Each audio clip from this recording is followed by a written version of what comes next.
Welcome to the special edition of the Times Techies webinar series. March 8th was Women's Day, and given that occasions, we are today celebrating women in technology roles. We will be discussing the future of women at work, the transitions necessary in the new hyper-digital normal. Between 40 million and 160 million women globally may need to transition between occupations by 2030, often into highly skilled roles. The pandemic has fueled deeper conversations about diversity, inclusion, and gender equity. Meaningful, equitable change can only take place if we continue to shine a light on gender equity and take inclusive actions. To discuss this, we have with us Debjani Ghosh. Debjani is the president of NASSCOM. She has been in that role since April of 2018. NASSCOM has over 2,800 Indian and multinational member companies. As president of NASSCOM, Debjani is responsible for establishing new growth areas for the technology industry in India. Prior to NASSCOM, Debjani was with Intel for 10 years in different roles, the last of which was at Intel as MD of India. Debjani was the first woman to lead Intel India. Welcome, Debjani. Thank you, Shilpa. And it was Intel for 21 years, actually, not 10 years. Intel 21. A lifetime. Okay. Yeah, that's a long innings.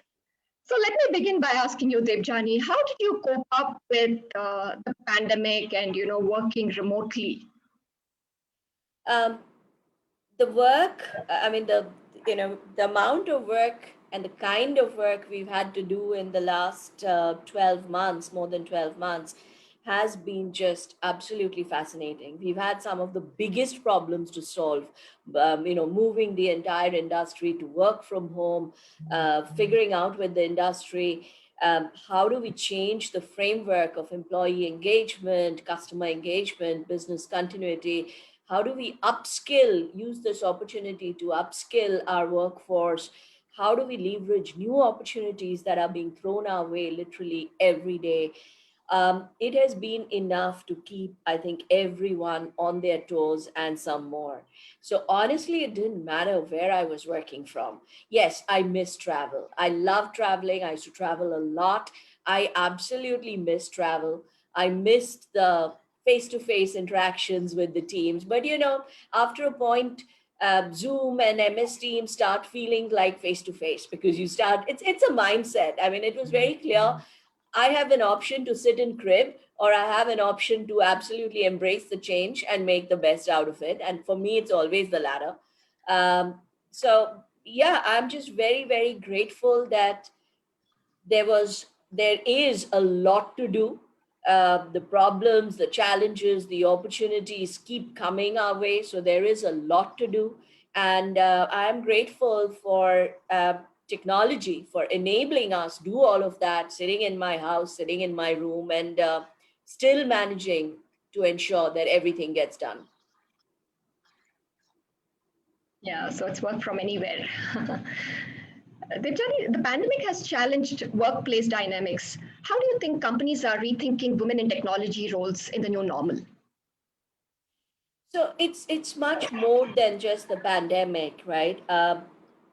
Talent, let me start from the very first step. First step is talent is completely reshaping, disrupting, I would say, the rules of competition. Because talent is in huge shortfall. If you just look at India, uh, new technologies like AI, analytics, cybersecurity, robotics, etc., they are creating jobs much faster than the supply chain is creating the talent. So if you look at it today, the demand is roughly around 8x more than supply. We expect that to go up to around 20x in the next few years. So the demand is growing very fast. If you look at the number of jobs that are getting created in these areas, it's happening very fast. We are not able to keep up in terms of reskilling people fast enough to have the talent pipeline ready. And that's the huge problem. Because what will happen is you're going to have a lot of people graduating, but they're not going to have the right skills. And the jobs that are there will be a lot of jobs, but the jobs that are there, will require very new, different kind of skills. So you have a huge problem here. So given the kind of shortage that we are seeing, if a company has to survive, they have to embrace talent no matter what shape, size, or anything else that it comes in. And I think it's fantastic because the shortage and the importance of talent is finally taking away all the filters that we've had around what talent should look like. Right now it's all about I need the best talent, which is fantastic place to be in, because that mindset is what creates an equal opportunity workplace where we start one by one throwing away the filters, the biases that exist. I think it provides women with a tremendous opportunity now, uh, to bring their A game forward, to bring their best to the table. But a lot depends on our ability to ensure that we are the best when we walk into the room. Have we invested in skilling ourselves? Are we using this opportunity to upskill ourselves much more than, say, competition? So that when we walk into the room, we are going to stand out. We are going to be the best. We are going to be the best skill, because that's what is going to link to employability. So, yes, I think the pandemic has just accelerated this change. This change has been happening for a long time now. The pandemic has just accelerated it. Companies will be looking for talent irrespective of gender or anything else. But I think the ball is also in our court, because we now have to figure out how do we want to leave the doors open. Do we rush in, or do we still hang out and wait to see how it all plays out? Because if we do that, it's going to be too late.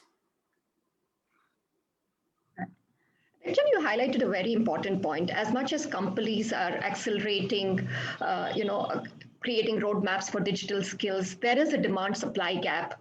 The recent NASSCOM strategic review spoke about how India is the largest technology talent pool with 4.47 million, tech professionals, and digital talent pool is growing at 30%, and the technology industry is upskilling about 250,000 employees every year. I just wanted to bring you here. If you can talk about initiatives that NASSCOM is working on to ensure that there's greater technology diversity, right from your industry outreach to academia. Sure. Everything that we do factors in the need for diversity and equal opportunity. Pretty much everything we do, whether it is Future Skills, which is a largest skilling initiative for the IT industry, or now the joint initiative we have launched with government, Future Skills Prime, to open it up to people beyond the IT industry, whether you're in analog industries like manufacturing, health, retail, or in universities. Everything that we do by design, from design, we have to ensure that um, we are including women and we are making it easy for women to participate. But that said, we understand the challenges that women tend to face, and one of the things we have seen, Shilpa, is while women will sign up very quickly, that's not the problem. Women sign up very, very quickly, but they drop off also very quickly, for whatever reason. And I think there are multiple reasons. It's not just housework or something. I think there are multiple reasons. But we've also seen that if we can have much more focused hand holding through the program, then the women will tend to stay on, or at least a larger percentage will tend to stay on and finish the courses, right? So, what one of the key takeaways for us is, in order to not just get women to join, but keep women engaged, get them to continue, and get them to complete some of the courses, we need to intervene in terms of providing focused mentorship, um, networking, and all that always helps. So one of the initiatives NASSCOM has is W Square RT, Women Wizards Rule Tech. Sounds very, uh, it sounds very gimmicky, but it's a name that works. And This is an initiative where we work with women, where companies will sponsor women or will enable their women participate in the training program, which is the content from Future Skills, etc. But it's only for women. And the difference is we provide intensive mentorship right through the journey from day one to whatever day they decide to drop off or finish, so that they can stay on and complete, and that's going to be critical.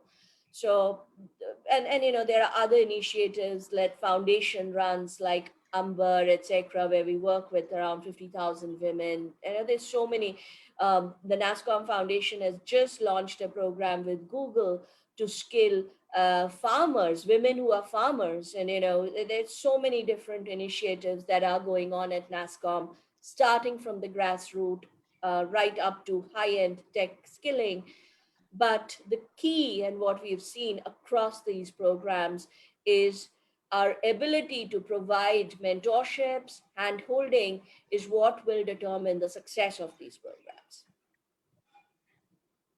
Okay, okay. As much as we see increasing representation of women at entry levels, right? When you really move up to the middle and top leadership, there are very few visible examples. So, anecdotally, from your conversations with technology leaders, what are some of the things that they're doing to grow this funnel?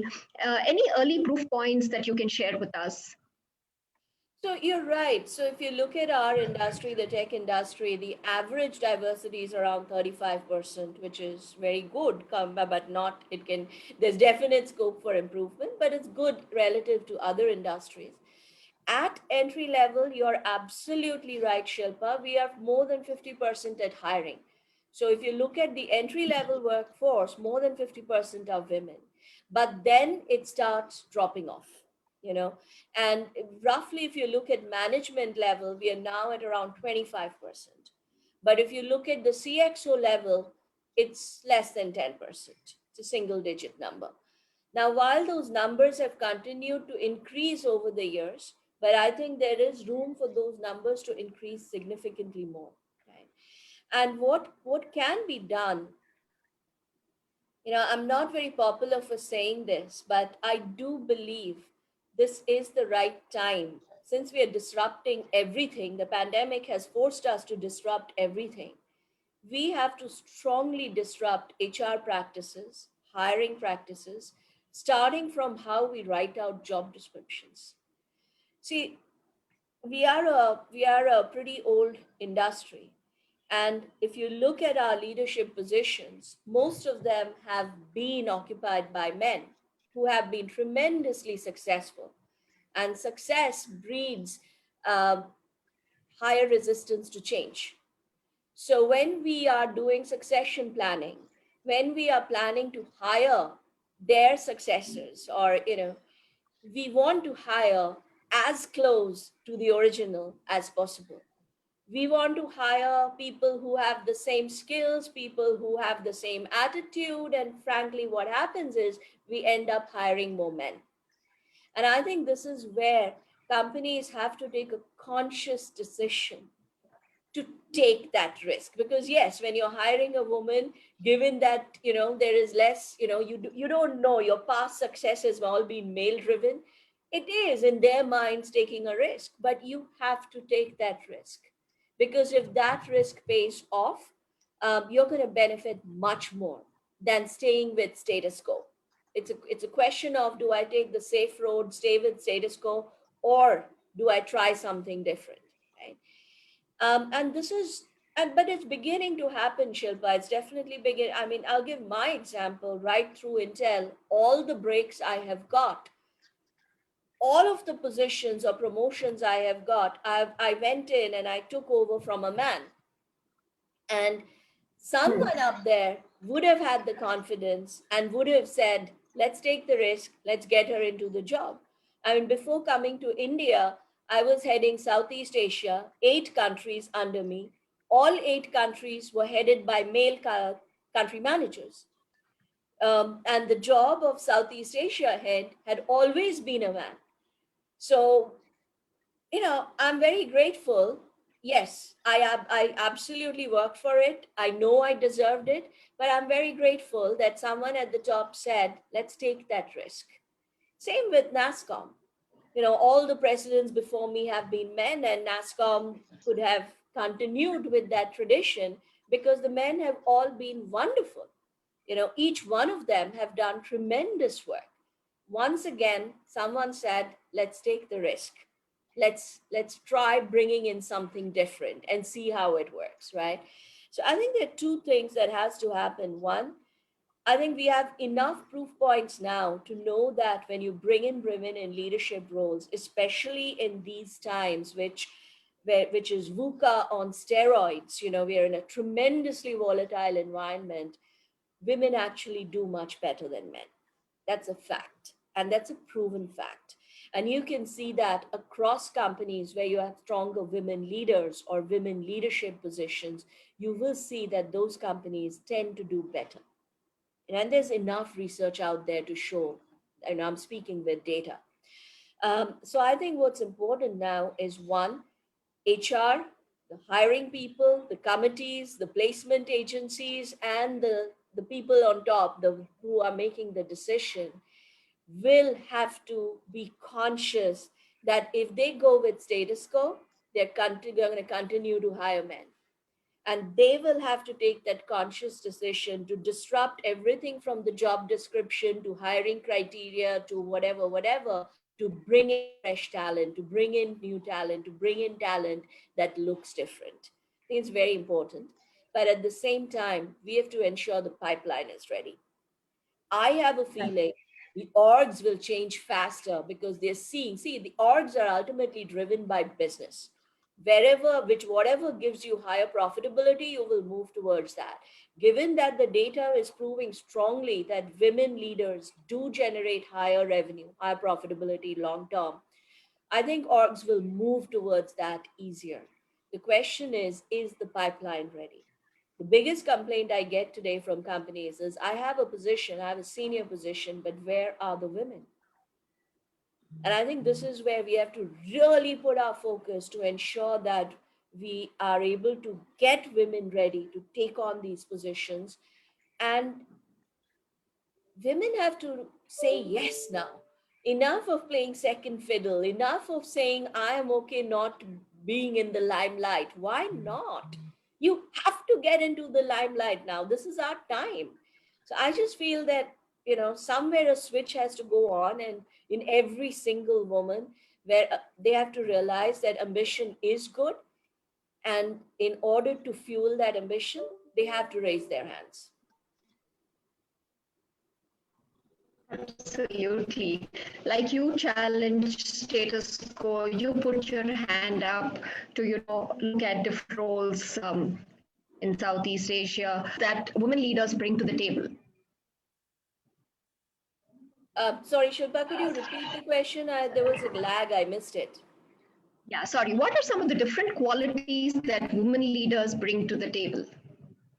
Shilpa, that's a very dangerous question because, first of all, there's no such thing as women leaders. There are just leaders. Okay. And I hate it when we generalize women. I think you are so different from me. The qualities you will bring to the table are unique to you. The qualities I will bring to the table are unique to me. So I think we have to stop using this term women leaders. We just have to say Right. what qualities that great leaders bring to the table. And women and men have to aspire to be great leaders.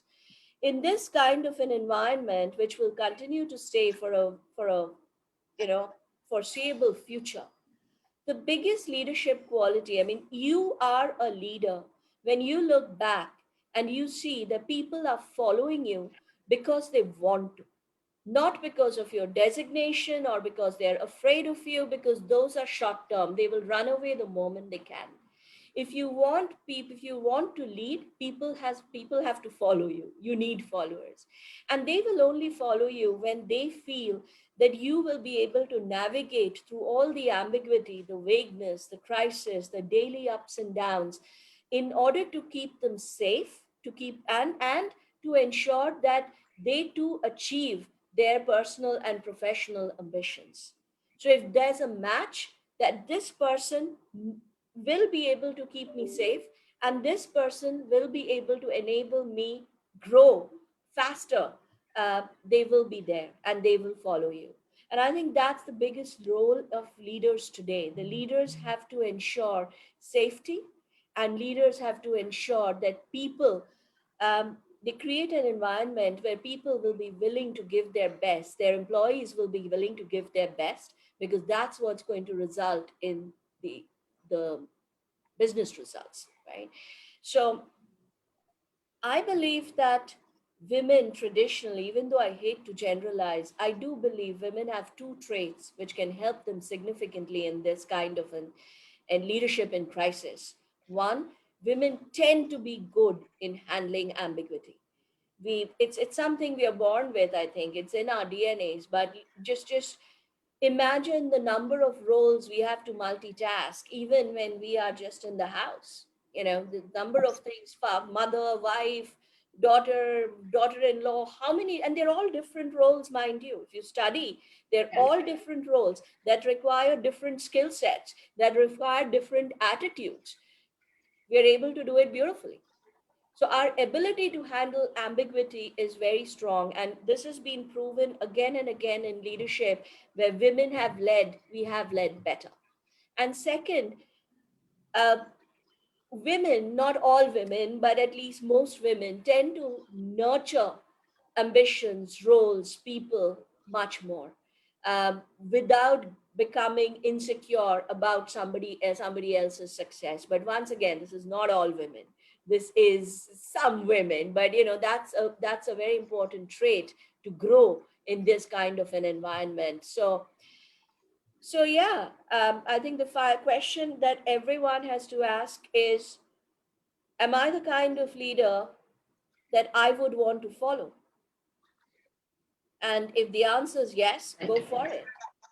If the answer is no, figure out what changes you have to make. Right. Right. Also, coming to remote work, many say how remote work is in the new normal will help women. Do you agree with that? Um, yes and no. Yes, I think it's very important to give women the choice. Don't assume that a woman wants to sit at home. Please don't assume that. I know we have made a lot of wrong assumptions in the past, that a women should not will not want to travel, a women will not want to work extra hours, and most of those assumptions have been wrong. I think it's very dangerous when we start assuming on behalf of the women, and now we are starting to assume that a women will absolutely want to work from home. I think what we need is to be given the choice to decide when we want to work from home and when we want to work from office. And it's not just women, it's even men.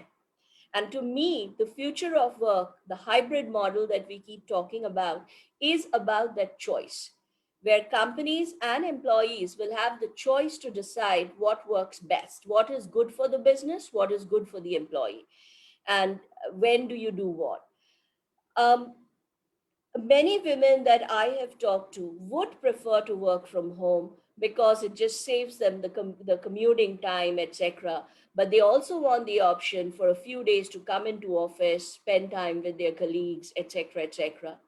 But at the same time, I think this will only work when there is a huge change in mindset in both women and men, that work from home is also work for home for both genders, not just for one gender. Because when both partners are working and one says, okay, I have to work from home, so I'm going to sit in front of my computer from morning till evening and just do work, the other partner is left with the household chores, handing of the kids education, and work. That is just grossly unfair. So I think there has to be a mindset change where people have to realize that if both partners are working from home, the chores have to be separated, divided, and you divide and conquer.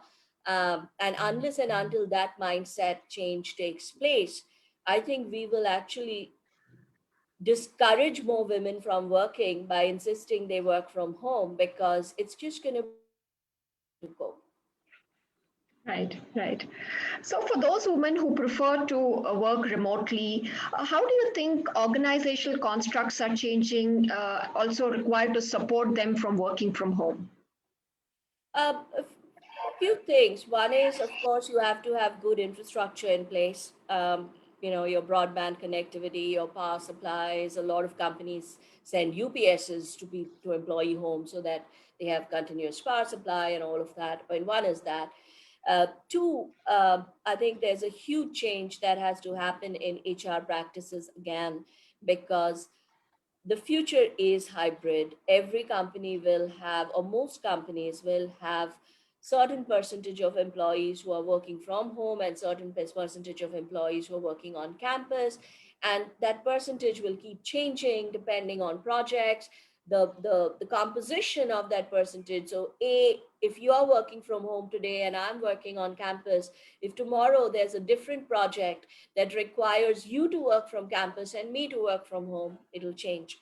So I think HR practices really have to think through how do they manage such hybrid workforces in a way that it's fair to everyone, whether no matter where you're working from. So I think these practices have to change, especially for women or even for men who are caregivers. uh, Flexibility has to be built into it. It can't be work from home and sit in front of your computer at 8 o'clock and keep sitting till 5 o'clock. Won't work. We have to move from the time bound process to an outcome bound process where we measure the outcome. Have you been able to complete XYZ, irrespective of how many hours and when you decide to work, when you decide not to work? So I think there's a lot of change that has to take place. And most importantly, companies have to figure out how to build or strengthen their cultures, their values in a hybrid model. And therefore, um, it's very important to have both, to have the option to do both, because if it's just 100% remote, it's not going to work. Right, right. As much as AI has been data showed that only 22% of women professionals are into AI. So this requires a collective awareness of creating a level playing field regardless of gender. Otherwise, there's the risk of AI furthering the existing biases. I just wanted to hear your thoughts on that. Yeah, Shilpa, you've touched upon one of the biggest problems facing the industry. See, technology is neither good or bad. Technology is an object, and it's humans that are good or are bad and decide whether technology is used well or technology is used to help or technology is used to harm. It's completely our choice and our decision. And as we create technology, it's very important to realize that more than 50% of consumers of technology are women. 50% of India's population are women. So we need to ensure that we have that representation in the development of technology, because given that technology has the power to do so much today, it has the power to pretty much impact every aspect of our life, from how we work to how we play to how we manage our finances, everything. It is too important to be left to one gender. It's too important. So it is extremely crucial that we ensure the right representation at the beginning stage in how we build technology, how we design technology, to ensure that it is extremely inclusive and representative of the user segment, and not amplifying the human biases and human stereotypes even further. So getting women into design development roles is absolutely critical, especially for AI, but not just AI, across technologies.